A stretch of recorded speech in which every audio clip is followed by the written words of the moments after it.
What's going on, good people out there on the interweb? I hope everybody's doing good. So today we're going to do something like we did a couple weeks ago. We're going to do a concert review of a show I just caught that I just want to lay down and let y'all know how it was. So on October the 1st, the Autumn in America tour featuring the River Kittens, Marc and the Allman Betts Band rolled into my city at the Walker Theater in downtown Chattanooga. Now, the Walker Theater is within the Memorial Auditorium here in Chattanooga and is a small theater that seats 2,000 or less. So, let's talk about it for a minute, shall we? Because that's what we do. So, as I said before on the other concert review, I had to do the grown-up thing. Had to do some work. And when I got off work, came home, showered, dropped the kids off, and on this excursion, I got to take my partner in crime, which is my wife, and we rolled down to downtown Chattanooga. We ate dinner together, and then went to the show. Now, a few months back, the Allman Betts Band had announced, like, hey, we're coming out. We're going out on tour after this pandemic, and I happened to catch they were coming to my town and bought the tickets and was not disappointed. So, like I said, ate a little dinner, rolled downtown. So we get to the gig, and nice evening. Get in there, doors at 7, show at 8, find our seats, and we were staged right on the second row, directly right in front of the right side of the stage. Very killer seats. And to be honest, ladies and gents, they were $50 or so. So this was a great value to see 3 bands. Honestly, I was not aware that there were 2 opening acts. I thought it was just the Allman Betts. I knew that they were going out on the Autumn in America tour, but they had just wrapped up a tour with Blackberry Smoke and the Wild Feathers called the Spirit of the South tour. And I didn't realize that they had gotten back on the Autumn in America tour, that they were bringing opening acts with them. So that was cool. So the stage was set. And here we go. So at 8 o'clock, the River Kittens come out. Now, you may say to yourself, never heard of them. Don't feel bad. I had not either. But I left this venue this night a fan. So the River Kittens are from St. Louis. They are a folk singer-songwriter duo. And they consist of Allie Volger and Maddie Schnell. Schell.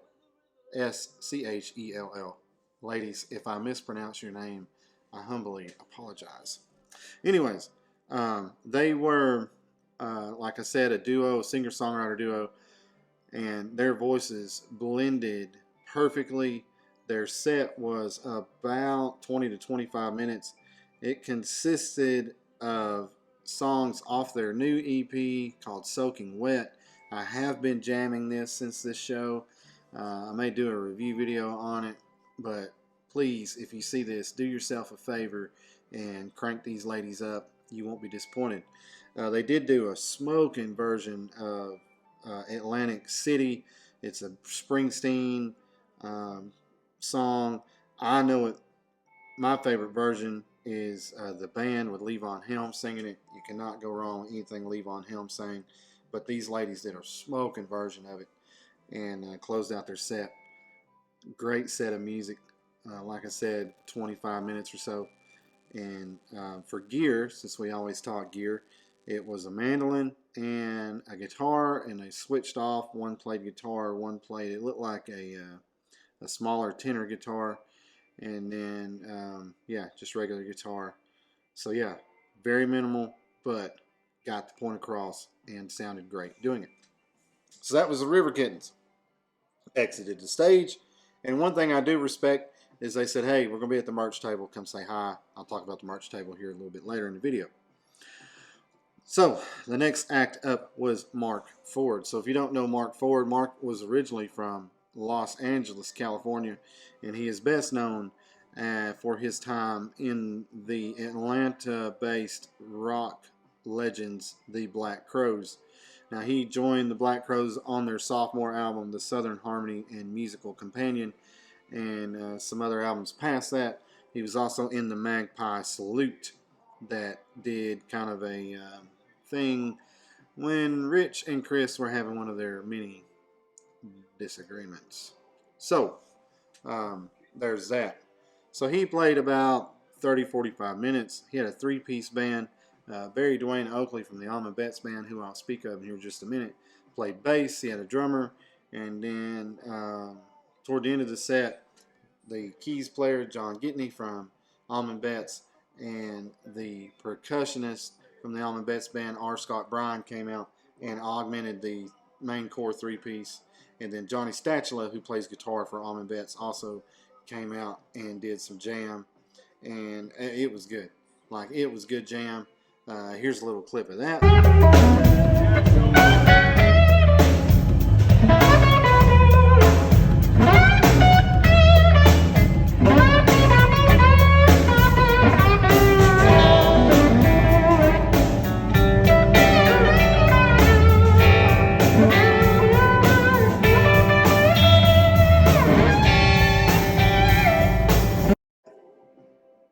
And we're back. So yeah, it was cool. It was rocking, right? So it's Marc Ford. It's got that southern thing going on. Yeah, so there's that. And then moving on, they changed the set over, and then out comes the Allman Betts Band. Now, you may be asking yourself, who is the Allman Betts Band? Now, the Allman Betts Band was formed in 2018 and consists of John Gitney on Hammond and keys, John Lum on the drums, R. Scott Bryan on percussion, Johnny Statula on guitar, Barry Dwayne Oakley on bass, Dwayne Betts on guitar, and Devin Allman on guitar.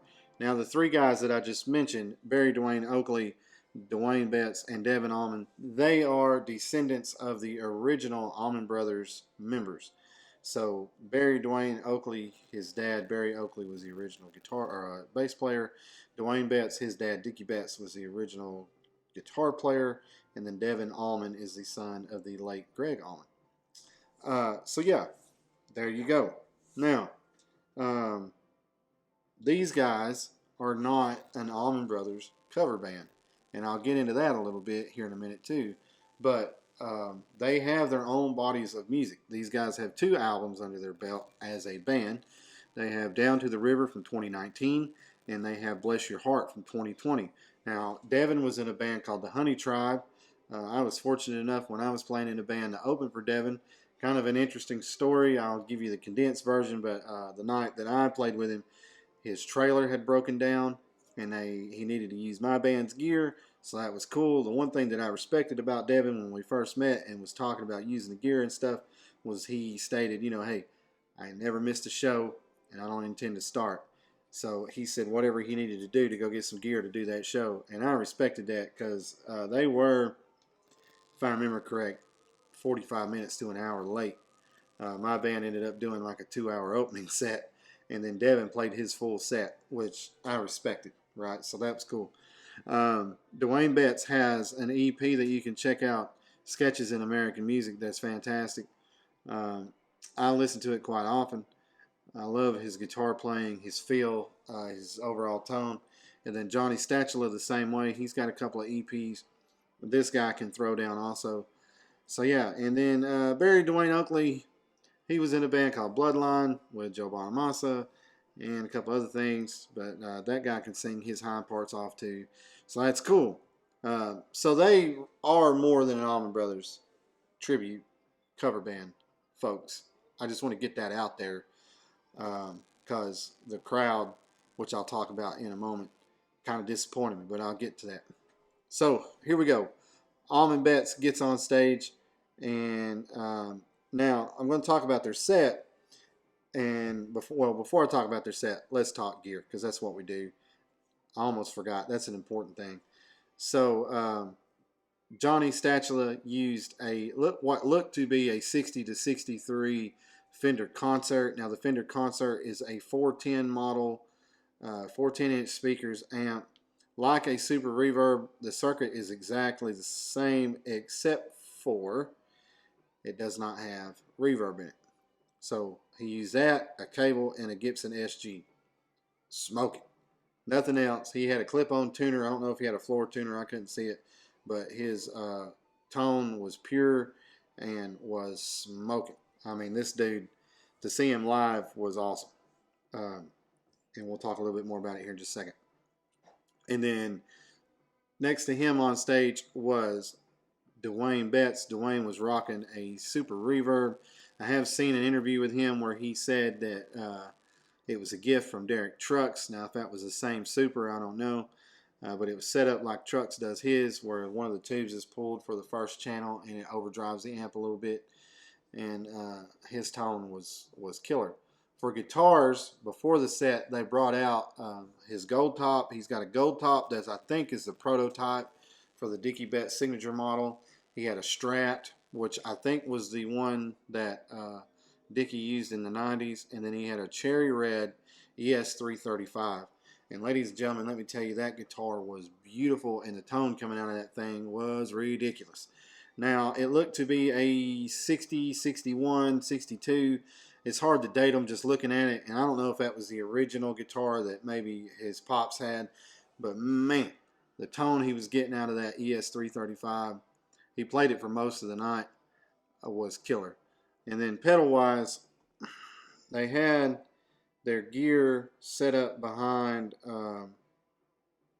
speaker monitors, so I really couldn't see these pedals, but I know I heard a slight delay, and I know that I heard an overdrive, but the overdrive was very robust. I think it was an Analog Man King of Tone, the small quick glimpse that I got of it. Anybody that wants to comment below, let me know, but I think it's a King of Tone.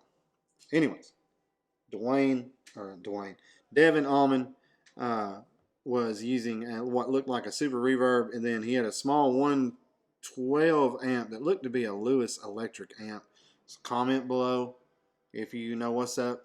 It looked different than an amp that I saw in a rig rundown he did, so it could be anything, but I really think it was a Lewis electric. Guitar wise, Devin played some smoking guitars.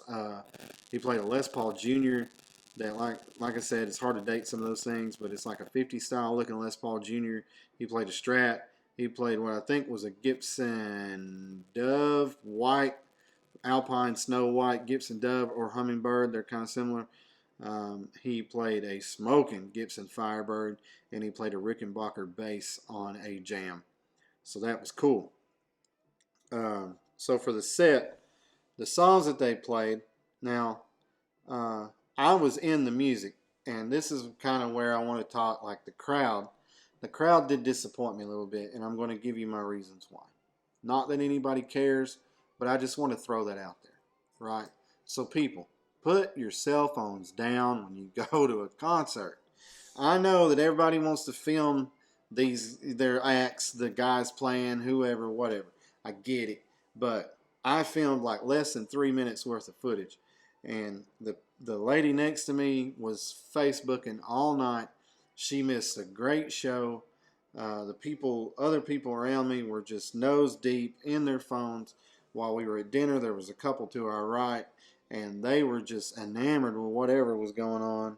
And a couple times I glanced over, and the lady at the table was just kind of hoping someone would say something to her, like, please don't live in your phones, people. I know it's hard, but I just want to put that out there. That's just my opinion, and especially when you're at a show, give the artist some love, y'all. Show them that you appreciate that they're there. I hear people in my town of Chattanooga all the time say, oh, nobody comes to our town. Well, the reason that they don't is because we don't show them the love, right? We don't show up, and when we do show up, we don't give them our attention. We don't show them the love. My opinion, like I said, my opinion doesn't matter. But there, now, let me get off my soapbox. Now, for the set, this is what I can remember. I was in the Jam, ladies and gents, and I think that I got it close, okay? So they opened with Magnolia Road, which is off of Bless Your Heart. They did Trouble No More, which is an Allman Muddy Water thing. They did Savannah's Dream, which is off of Magnolia Road, their second album. Great jam. Southern Rain off the same album. And then Devin said from the mic, you know, hey, it's okay if you get up and kind of party. And they did Midnight Rider, and that brought everybody to their feet. I'll touch on that in a second. They did Blue Sky. Now, Blue Sky was cool. They did kind of a Franklin's Tower by the Grateful Dead intro. That was rocking. The next song they did, they brought out Marc Ford. I think this was next. It was called The Doctor's Daughter. Barry Dwayne Oakley sang lead, and Devin played his Rickenbacker bass, which was cool. And then Marc Ford and the rest of the guys threw down. King Crawler, which is off of Magnolia Road, a smoking cover of Purple Rain. Folks, let me tell you, this cover of Purple Rain, one thing that I really liked was Johnny Statula played a smoking slide guitar solo in this, and it was cool. And then Devin Allman threw down on the last solo and just showed everybody what was up. And then they played their song Pale Horse Rider off of Magnolia Road, and they were out. And then when they came back on stage, you could tell they were talking. Devin said that they called an audible. He saw that outside of his dressing room was a banner that had his pops on it, that had Mr. Greg Allman on it, and he felt that, like, Greg may be looking down. I can respect that. I lost my dad some years ago to cancer, and every now and then I like to pay tribute to him just by thought or saying something. And Devin and the band played Multicolored Lady, which is off the album Laid Back by Greg Allman, and it was so smoking, and it was so unexpected for me, and I'm really appreciative that they did that. I don't know if they'll ever see this, but man, that was a touching moment for me, just because that song, and I could feel the energy that Devin was feeling. That I've lost my dad, he's lost his dad. We don't know each other, but that's music, right? That's what music does, and I'm not embarrassed to tell you that it got me. It touched me, right? And then Shining, and then they took their bows and they were gone. So a 12-song set. I may have left one or two out. I'm not sure. Like I said, I was in the jam and was enjoying myself. My wife was really enjoying herself. She caught a pick from Devin Allman, which is cool. So we have a Devin Allman pick. I've already put it up in a box, or I would show it to you. And yeah. So let's talk just for a minute what I think were the jams of the night. For the River Kittens, the jam of the night was a song they have called Dressing on the Side, about being a waitress or waiter and working in a restaurant. That song, it's killer. So go to your streaming service and jam that song. I did take a little snip of it. Fucking IT, you're killing me. You pull out your Groupon and you get your meal for free. Fucking IT, what you tipping me? Now take your time, we gotta split the check. You brought the kids down for the wreck and you just drank a whole pot of coffee. Well, I'm just trying to help you, but you can't make me. And there you go. And then Marc Ford, I'm going to be honest, I wasn't versed in his jam, you know, his songs and all that. I did listen to some of his jam in the days since the show, and it's hard for me to pick out what the jam of the night was for him, because really I didn't know it. Like, I know the Black Crowes stuff, but his stuff, I apologize, I don't know. There was a song that had the word devil in the title. That was a good jam that they were all jamming on. But I apologize. It was good jam. I enjoyed it. I'm just not versed in Mr. Ford's jam, right? So I really apologize again. But it was a good jam. And then for the Allman Betts Band, what did I feel were their top jams? I'm going to give you my top three since they were the headliner. And that's kind of what I went to go see, right? So number 3 for me was Pale Horse Rider, that they closed the set with. Or closed the first set before they come up for the encore. It's on Magnolia Road, their second album. It's a lead-off single. the album version, it took me a little bit for this to grow on me. But hearing this song live, it was, it was a really good piece of jam, and I really enjoyed Devin's vocals, Dwayne and Johnny's guitar work. It really brought the song to life for me. So that was a pleasant surprise. Number 2 for me would have been King Crawler. King Crawler is a song off of Magnolia Road, I believe, and it fits. It could fit right in with a Rolling Stone song, right? It's a really good jam. I know I say that a lot, but it is. I mean, it is what it is, right, ladies and gents? These guys were on this night, so there you go. And then my number 1 jam is a song called Savannah's Dream. Now, I will say that this has a Elizabeth Reed flavor. I did take a little snip of it that you can check out here.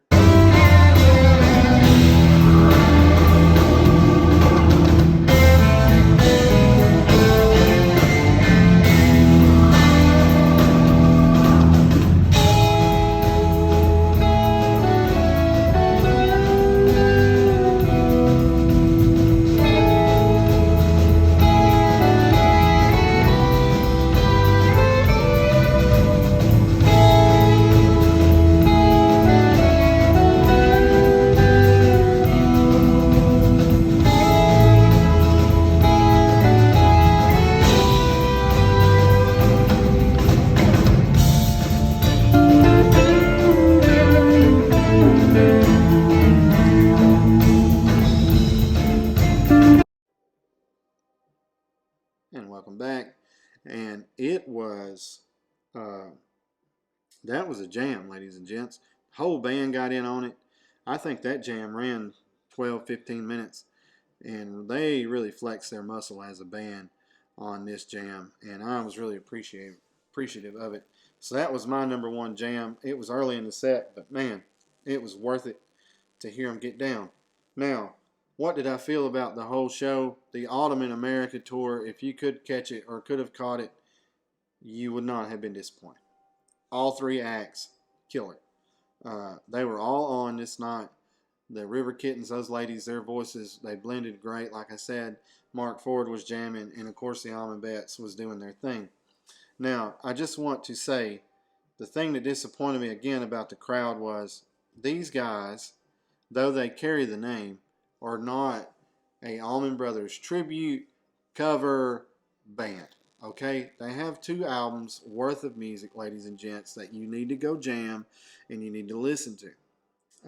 Even if it were not for the connection to the Allmans, I would go see this band because their influences are like, from what I hear in their music, Tom Petty, the Rolling Stones, anything like that, like Floyd.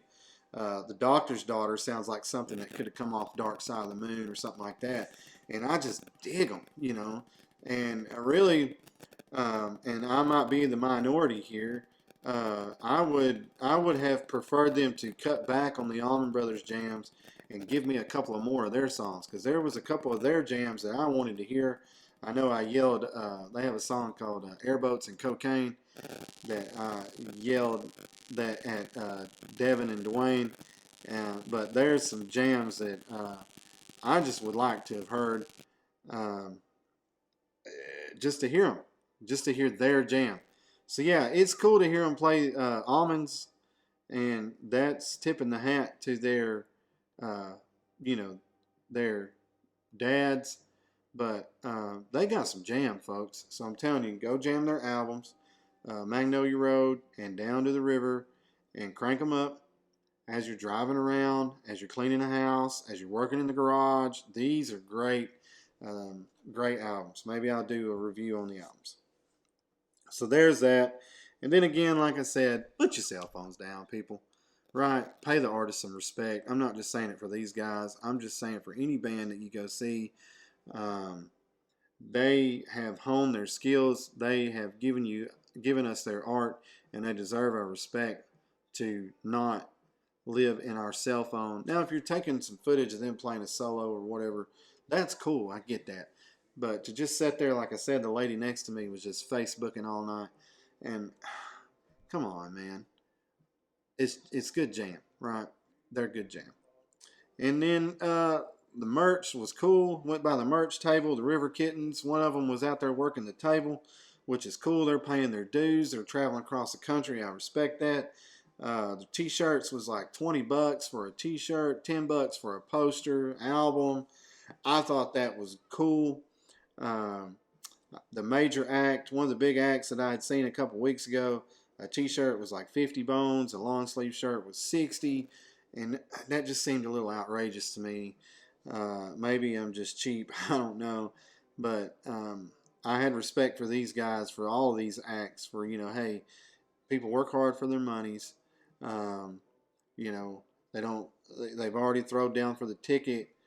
Don't gouge them at the merch table. Let them get some merch. Let them wear your stuff. And that was cool. I respect that. We left the venue. We walked around the venue. Um, John Gitney and Barry Dwayne Oakley and one of the River Kittens were hanging at the bus. We did not stop because of the whole COVID thing.